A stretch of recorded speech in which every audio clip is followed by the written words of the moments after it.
Assalamualaikum warahmatullahi wabarakatuh. Halo semuanya, kami dari kelompok 2. Pada video ini kami akan menjelaskan bagaimana ciri-ciri negara demokrasi dan bagaimana prinsip-prinsip tersebut diterapkan di negara Indonesia.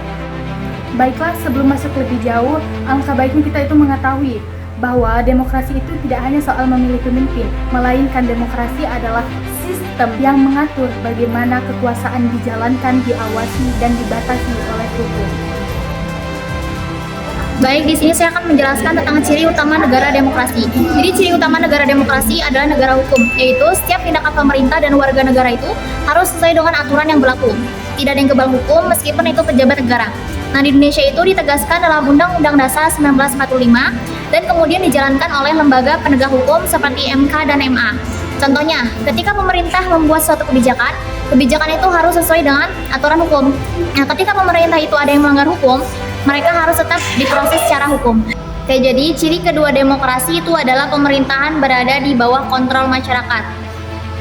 Jadi masyarakat atau warga di sini berhak mengawasi dan mengkritik kebijakan agar kekuasaan itu tidak disalahgunakan. Nah, di Indonesia kontrol ini bisa terlihat lewat media massa, kritik di media sosial, bahkan sampai keterbukaan informasi publik yang memberikan masyarakat itu akses terhadap data pemerintah. Contohnya, masyarakat dapat menyampaikan kritik melalui petisi, forum diskusi, atau laporan resmi, sehingga pemerintah itu akan selalu berhati-hati dalam membuat kebijakan.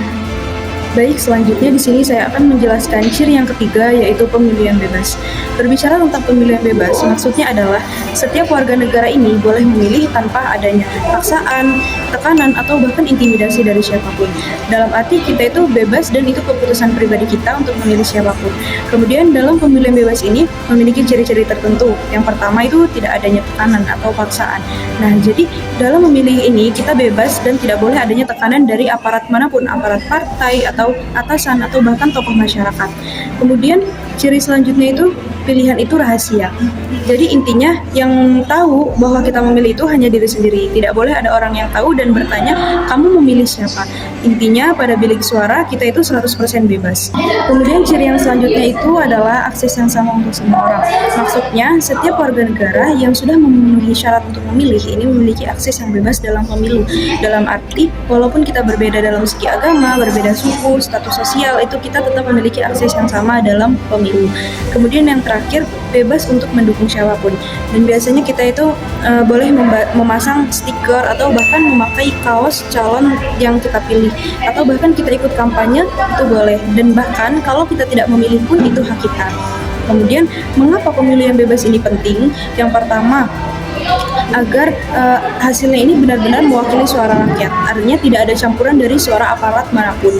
Kemudian mencegah dari penyalahgunaan kekuasaan. Nah, otomatis kalau rakyatnya ini memilih dengan bebas, para calon ini akan berlomba-lomba dalam memberikan program yang terbaik. Kemudian yang terakhir ini agar menjadikan negara lebih demokratis dan stabil. Nah, maksudnya rakyat ini merasa lebih dihargai dan merasa keputusannya ini didengar.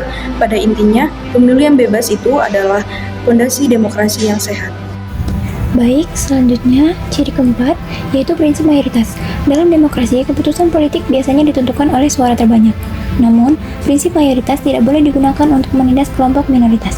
Oleh karena itu, demokrasi juga memberikan perlindungan hak bagi semua kelompok. Contohnya di Indonesia, keputusan di DPR ditentukan melalui voting mayoritas. Pemilihan presiden berdasarkan suara nasional dan berbagai kebijakan publik menggunakan mekanisme musyawarah untuk mufakat atau voting. Baik, ini adalah ciri kelima, jaminan hak demokratis. Ciri terakhir adalah adanya jaminan terhadap hak demokratis. Hak ini meliputi kebebasan berpendapat, kebebasan berkumpul, kebebasan mendapatkan informasi, hak berorganisasi, dan hak untuk diperlakukan sama di hadapan hukum. Di Indonesia, HAM ini dilindungi dalam Undang-Undang Dasar 1945 Pasal 28, Undang-Undang Hak Asasi Manusia, dan berbagai kebijakan negara.